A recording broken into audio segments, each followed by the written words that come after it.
सहनाववतु सहनौ भुनक्तु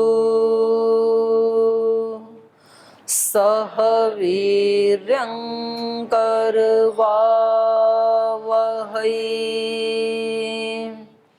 तेजस्विनावधीतमस्तु मा विद्विषावहै ॐ शान्ति शान्ति शान्तिः।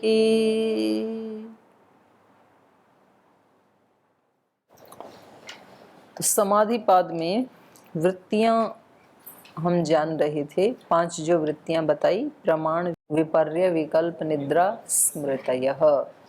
प्रमाण वाली वृत्तियां कौन सी हैं?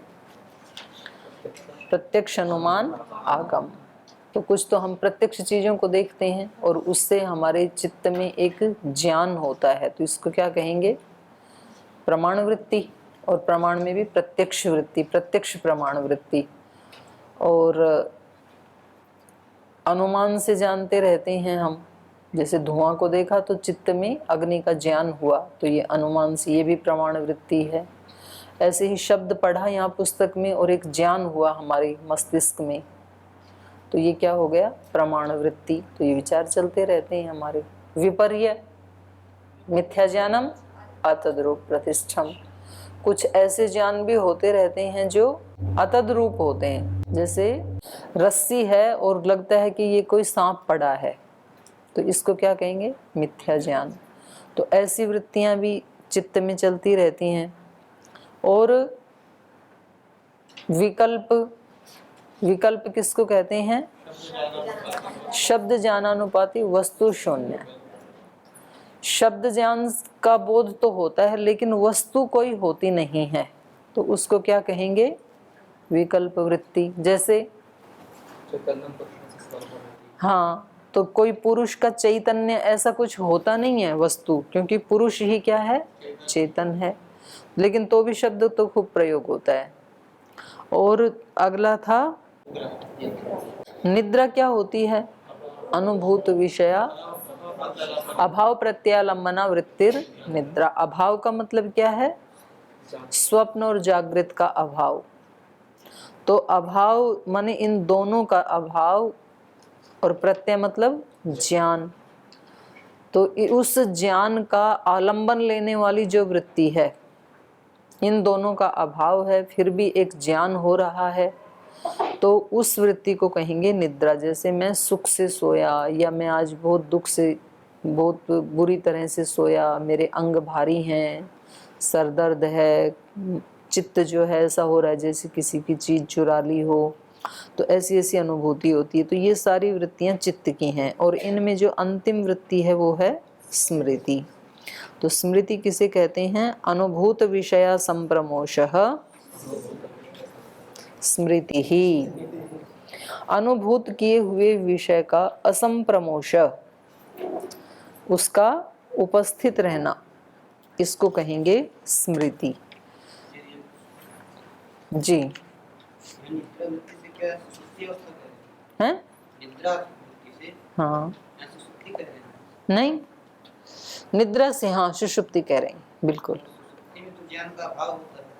उस समय तो नहीं हमें महसूस होता है, पर जगने के बाद तो होता है ना।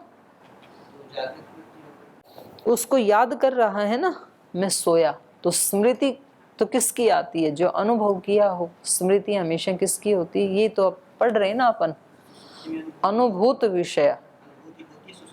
हाँ, आत्मा को उसी समय अनुभूति हो रही होती है उसकी, पर क्योंकि उस समय मन सोया हुआ है तो कॉन्शियस माइंड को नहीं पता चलता है, पर आत्मा को तो उसकी अनुभूति होती है, क्योंकि स्मृति हमेशा अनुभूति की ही आती है। जो चीज हमने अनुभव नहीं की उसकी कभी स्मृति भी नहीं आएगी। आपने कभी कोई चीज खाई नहीं, उसका स्मरण क्यों आएगा आपको? हैं?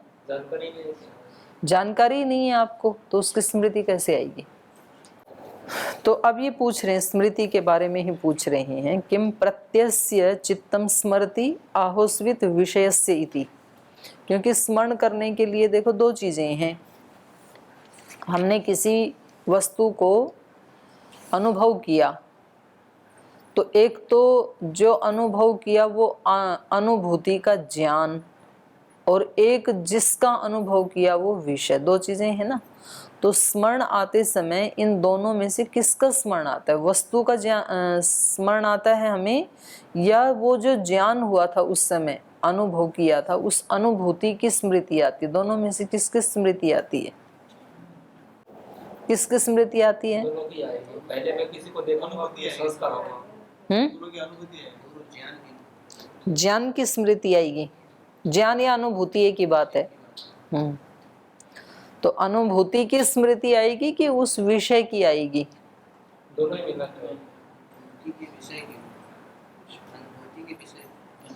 अनुभूति के विषय की, तब तो विषय ही हो गया, विषय अनुभूति का ही तो है। तो दोनों में से किसकी आएगी वही तो पूछ रहे, एक विषय की।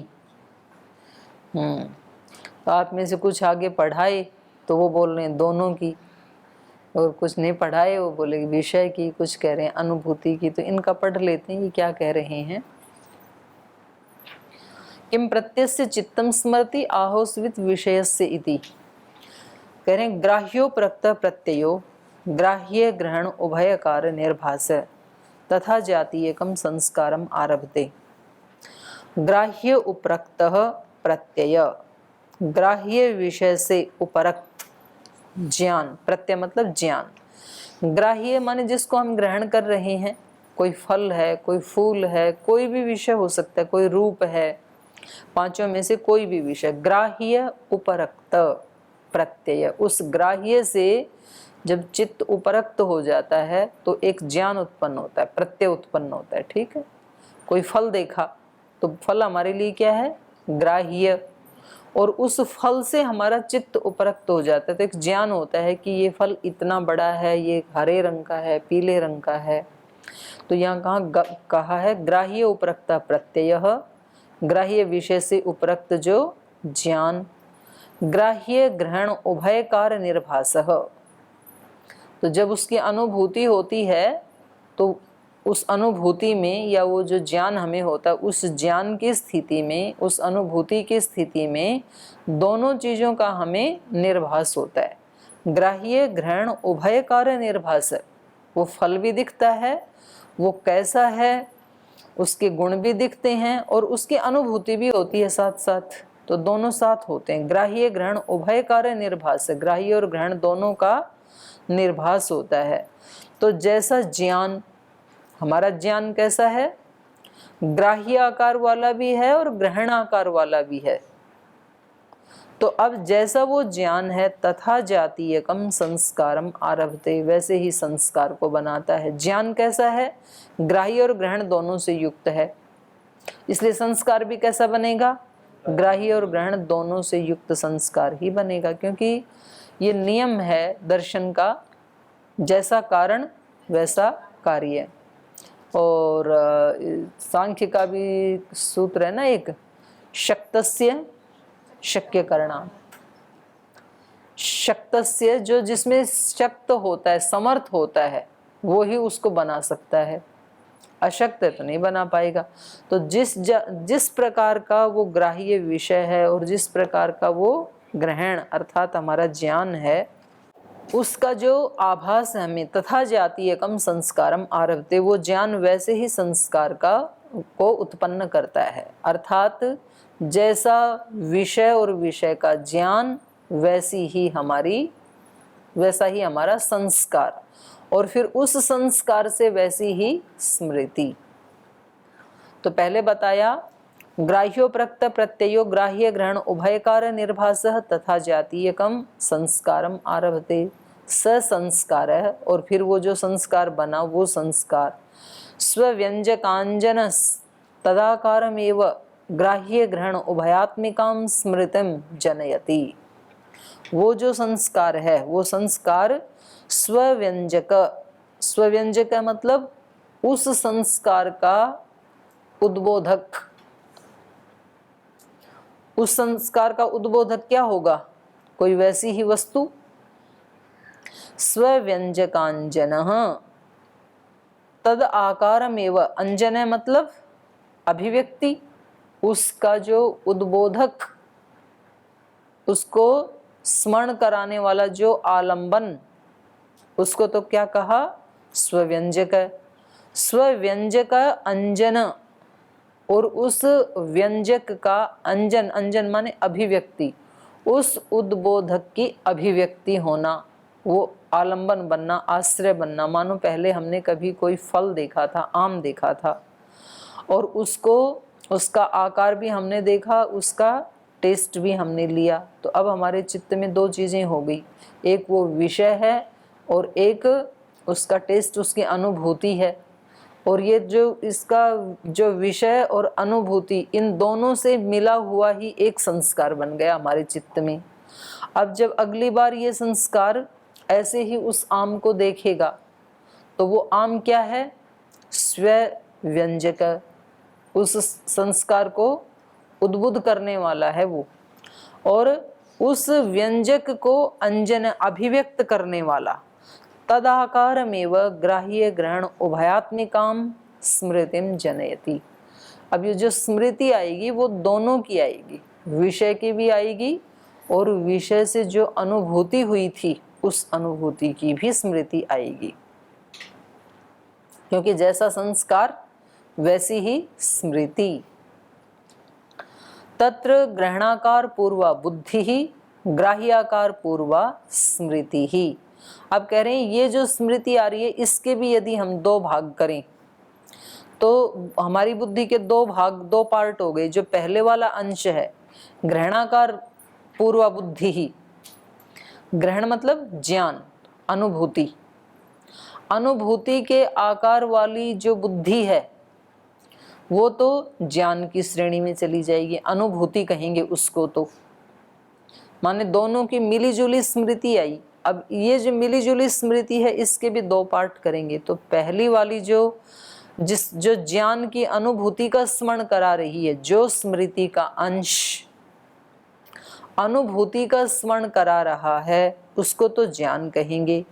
और जो ग्राह्यकार पूर्वा, और जो उस विषय का स्मरण करा रहा है, स्मृति का जो अंश, उसको विशुद्ध रूप से स्मृति कहेंगे। स्मृति कैसी आएगी हमें? उस संस्कार से उभयाकार ही आएगी। अब उभयाकार स्मृति के, एक स्मृति के भी हमने दो पार्ट कर दिए। इधर वाला जो पार्ट है अनुभूति वाला, वो तो ज्ञान माना जाएगा, ज्ञान की स्मृति। और इधर वाला जो है विषय की स्मृति, इसको विशुद्ध रूप से स्मृति माना है भाष्यकार ने, व्यास ऋषि ने। तो यही कह रहे हैं, तत्र ग्रहणाकार पूर्वा बुद्धि ही और ग्राह्याकार पूर्वा स्मृति ही। दो चीजें हो गई ना उस संस्कार में, ज्ञान भी है और स्मृति भी है, बुद्धि भी है और स्मृति भी है।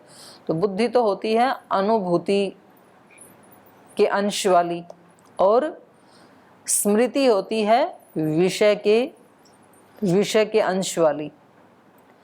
और कह रहे ये जो स्मृति है विषय के अनुभव से जो हो रही है, विषय के संस्कार से जो स्मृति आ रही है, साच द्वयी, वो स्मृति दो प्रकार की है। भावित स्मर्तव्या च अभावित स्मर्तव्या च।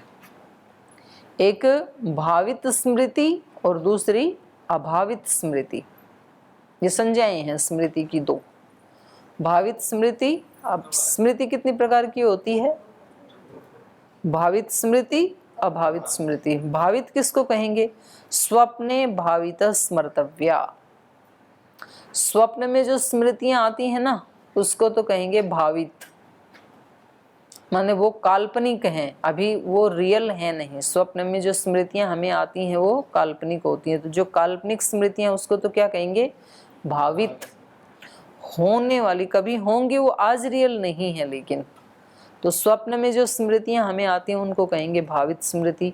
और जागृत समय तो अभावित स्मर्तव्येति। और जागते हुए जो स्मृतियां हमें आती हैं वो तो अभावित, अभावित मतलब रियल, कहीं कोई चीज है उसकी हमें स्मृति आ रही है, तो वो काल्पनिक नहीं होती है, वो रियल होती है जागृत समय में जो स्मृति आती है। अब कोई कह रहा है भाई जागते हुए जरूरी थोड़ी है कि कोई स्मृति आ रही है वो वैसी चीज हो ही, तो कभी कभी वो वस्तु नहीं है ऐसा भाव भी तो मन में आ जाता है ना हमारे यहाँ। जागते हुए भी तो कोई काल्पनिक वस्तु आ जाती है ना, तो कह रहे हैं तब उसको स्मृति में नहीं लेंगे, तब उसको विपर्य आदि में ही लेंगे, विकल्प विपर्य आदि में लेंगे। सर्वाश्चैता स्मृतयः प्रमाण विपर्य विकल्प निद्रा स्मृति नाम अनुभवात प्रभवंती। कह रहे हैं ये सारी ही स्मृतियां, चाहे वो भावित स्मृति है चाहे वो अभावित स्मृति है, सर्वाश्चैता स्मृतय, ये सभी स्मृतियां प्रमाण विपर्य विकल्प निद्रा स्मृति नाम, ये सब इन पांचों स्मृतियों के अनुभवात, अनुभव से ही प्रभवंती, उत्पन्न होती हैं। जो भी हमें स्मृति आती हैं वो कभी ना कभी इन पांच वृत्तियों के कारण ही स्मृति आती हैं, हमें उत्पन्न होती हैं। तो इसलिए यदि हम बाकी पहले वाले चार को हटा दें तो पांचवीं जो स्मृति है वो अपने आप ही हट जाएगी। और स्मृति की भी स्मृति आती है, मैंने उस समय ये स्मरण किया, आज व्यक्ति स्मरण कर रहा है कि उस समय मैंने, जब मेरे को बहुत डर लग रहा था तो फिर मैंने भगवान का स्मरण किया, तो अब वो जो स्मृति थी अब उसकी स्मृति आ रही है। उस समय मैंने उसको स्मरण किया, उसकी स्मृति आई मुझे तुरंत, गुरु की, भगवान की, ज्ञान की, किसी भी चीज़ की स्मृति आई मेरे को उस समय, फिर मैंने वैसे किया, अब उस स्मृति को फिर स्मरण कर रहा है। तो ये जितनी भी हमारी स्मृतियां हैं ये इन पांच में से ही किसी न किसी से उत्पन्न होने वाली होती हैं। सर्वाश्चैता वृत्तयः सुख दुख मोहात्मिकाः, तो ये सारी की सारी वृत्तियां हैं, ये कैसी होती हैं? सुखदायी होती हैं या तो दुखदायी होती हैं या तो मोह उत्पन्न करने वाली होती हैं। वृत्तियां कभी भी कोई ज्ञान उत्पन्न करने वाली नहीं होती हैं, तीन ही चीजें उत्पन्न करेंगी, सर्वाश्चैता वृत्तयः सुख दुख मोहात्मिका। तो इसमें कोई कहे कि जी कम से कम सुख उत्पन्न करने वाली है उसको तो स्मृति को बचा लेते हैं और बाकी को दो को हटा देते हैं, तो ये कोई गारंटी थोड़ी है कि कब कौन सी स्मृति आएगी। तो ये बहुत कठिन है। तो सबसे अच्छा तरीका तो यही है कि वृत्ति निरोध करने का ही अभ्यास करें। लेकिन फिर भी अगर कोई इसमें से सुख को, सुख देने वाली स्मृति उठाना चाहे तो उसके लिए आगे एक सूत्र है ना, स्वप्न निद्रा ज्ञानालंबनम वा। तो अच्छा स्वप्न, अच्छी निद्रा, इनका आलंबन करके जो चित्त की प्रसन्नता बनती है वो कर सकते हैं। सुख दुख मोहाश्च क्लेशेषु व्याख्या, और कह रहे हैं सुख दुख मोह ये हम जो क्लेश, द्वितीय पाद में जो क्लेश का हम वर्णन करेंगे वहाँ पर व्याख्या, वहाँ इनकी अच्छे से व्याख्या करेंगे, विस्तार से व्याख्या करेंगे। अभी तो बस इतना बता देते हैं, सुखानुशयी रागः दुखानुशयी द्वेषः मोह पुनः अविद्या इति। सुख का अनुशयी, अनुशयितम शीलम अस्य स अनुशयी, अनुशयी मतलब वैसा अनुसरण करने का स्वभाव है जिसका, उसको कहेंगे अनुशयी। तो सुख का अनुसरण करने का स्वभाव है जिसका, वो क्या है? राग। राग क्या है? सुख के अनुसरण करने के स्वभाव वाला सुखानुशयी राग है। दुखानुशयी द्वेष है। दुख का अनुसरण करने वाला अनुशयी वो होता है द्वेष। और मोह तो अविद्या ही है, जिसको आगे द्वितीय पाद में अच्छे से बताएंगे। एताः सर्वा वृत्तयः निरोधव्या, इसलिए ये सारी वृत्तियां जो अभी बताई हमने पांच, प्रमाण विपर्य विकल्प निद्रा स्मृतयः, एताः सर्वा वृत्तयः, ये सारी वृत्तियां निरोधव्याः, निरोध करने के योग्य हैं, रोकने के योग्य हैं। आसाम निरोधे संप्रज्ञातो व समाधिर्भवति असंप्रज्ञातो वा। सारी वृत्तियों को रोक देंगे तो होगा क्या? समाधि लग जाएगी। कौन सी समाधि लगेगी? दोनों में से एक तो लग ही जाएगी, कोई ना कोई तो पहले तो संप्रज्ञात ही लगेगी, और संप्रज्ञात का अच्छा अभ्यास हो गया तो फिर धीरे धीरे असंप्रज्ञात भी लग जाएगी। तो इनका निरोध करना है। निरोध करें कैसे? बात तो बहुत अच्छी है ये कि सारी वृत्तियों का निरोध कर दें, होता तो नहीं है ना। तो ये हमारे को वो बता रहे हैं, उपाय बता रहे हैं कैसे रोकें। अथ आसाम निरोधे क उपाय, आसाम वृत्त्याम निरोधे क उपाय, इन वृत्तियों को रोकने का उपाय क्या है, कैसे रोकें? तो बताया अभ्यास वैराग्याभ्याम तन्निरोधः। तो यहाँ पर अभ्यास और वैराग्य, और एक इसमें ना विवेक छिपा हुआ है बीच में। अभ्यास और वैराग्य के बीच में विवेक और होना चाहिए, क्योंकि जब तक विवेक नहीं होगा व्यक्ति को, तो ना तो वो अभ्यास करेगा और ना ही उसको वैराग्य होगा। तो अंतर्निहित है अभ्यास विवेक वैराग्याभ्याम तन्निरोधः। ऐसे कुछ विद्वानों ने अपने भाष्य में बताया है कि यहाँ पर विवेक शब्द जो है वो अंतर्निहित मान लेना चाहिए, क्योंकि विवेक के बिना व्यक्ति ये नहीं कर सकता। भले थोड़ा ही विवेक हो, अभ्यास कब करेगा व्यक्ति? जब उसमें ये विवेक हो कि मैं अभ्यास करूं और ये मेरे लिए जरूरी है, तब करेगा। और वस्तुओं से वैराग्य भी उसको कब होगा? विवेक। विवेक के बिना वैराग्य नहीं हो सकता है। तो कह रहे हैं ये साधन है विवेक, अभ्यास विवेक वैराग्य। तो सूत्र में तो दो ही बताए, अभ्यास और वैराग्य से इनका निरोध हो जाता है वृत्तियों का। चित्त नदी नाम उभयतो वाहिनी, ये चित्त नाम की जो नदी है जिसको चित्त कहते हैं, ये क्या है? उभयतो वाहिनी, नदी के समान है। नदियां तो एक तरफ ही बहने वाली होती हैं, पर ये चित्त नाम की जो नदी है ये उभयतो वाहिनी, दोनों तरफ बहती है। जैसे वो एक सांप होता है ना, दोनों तरफ चलता है, दो मुही, दोनों तरफ से खाता है। तो बाकी तो सब हैं नहीं, केंचुआ नहीं, एक अलग प्रकार का सांप ही होता है, दो मुही बोलते हैं उसके, दो मुंह हैं जिसके, उधर भी चलता है इधर भी चलता है। जैसा है ना, एक समय में तो कैसे चलेगा भाई? नहीं नहीं, ऐसा कुछ नहीं है। वो ऐसे चल रहा है, आपने उधर से रोक दिया उसको, वो इधर चलने लग जाएगा बिना मुड़े, सीधा का सीधा ही दोनों साइड चलता है वो। तो ऐसा ये हमारा चित्त है, दोनों तरफ बहती। कोई नदी दोनों तरफ कैसे बह सकती है? एक तरफ ही बहती हैं सारी धरती की नदियां। आप कल्पना करो कोई ऐसी नदी जो इधर भी बह रही हो इधर भी बह रही हो, ऐसा हो ही नहीं सकता है। तब तो हो सकता है वो कहीं टी पॉइंट पे आके टकरा रही हो और दो तरफ वो हो धाराएं, तब तो जा सकता है। नहीं तो एक तरफा ही बहती है नदी, तो वो तो एक नैमित्तिक हो गया, पर बहती तो एक ही तरफ है ना। लेकिन ये एक विचित्र नदी है चित्त वाली। चित्त नदी नाम उभयतो वाहिनी, वहती कल्याणाय वहती पापाय च। कल्याण की तरफ भी बहती है, पाप की तरफ भी बहती है। या तो कैवल्य प्राग भारा विवेक विषय निम्ना सा कल्याण वहा, कल्याण की तरफ बहने वाली कब मानी जाती है ये? या तो कैवल्य प्राग भारा, जो नदी कैवल्य, कैवल्य मतलब मोक्ष, मोक्ष अभिमुखी हो, कैवल्य प्राग उधर झुकी हो, विवेक विषय निम्ना, विवेक की तरफ चित्त झुका हुआ हो, कैवल्य प्राप्त करना चाहता हो, तो ये तो क्या है? कल्याण वहा, कल्याणकारी है ये जो डायरेक्शन है। और संसार प्राग भारा, जो संसार की तरफ झुका हुआ हो, जब देखे तब व्यक्ति क्या खाऊं, कैसे सोऊं, कैसे काम से जी चुराऊं, क्या पहनूं, क्या ओढ़ूं, तो ये सब क्या है? संसार प्राग भार वृत्ति चित्त की। माने इंद्रियों के विषयों की तरफ यदि बार बार चित्त जाता है और वो विषय अच्छे लगते हैं, तो ये क्या है?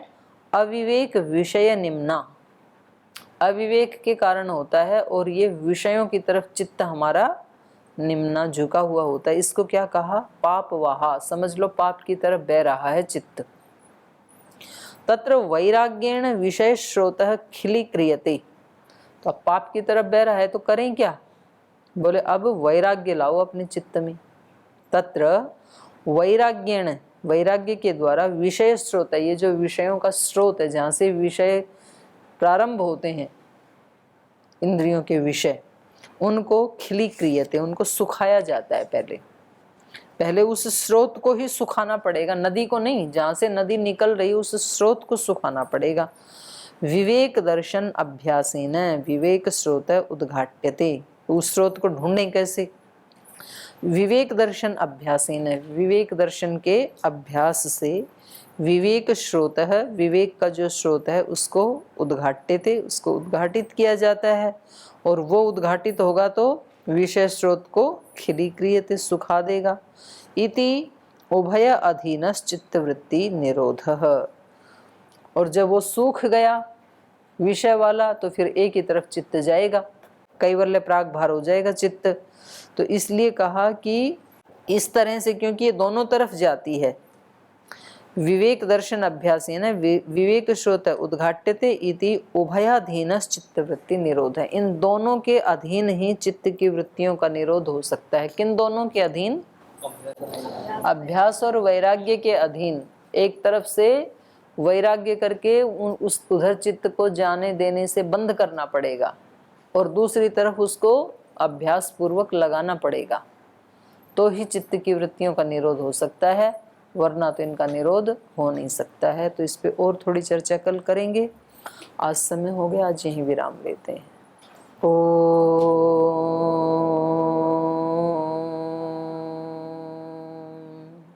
शांति शांति शांति।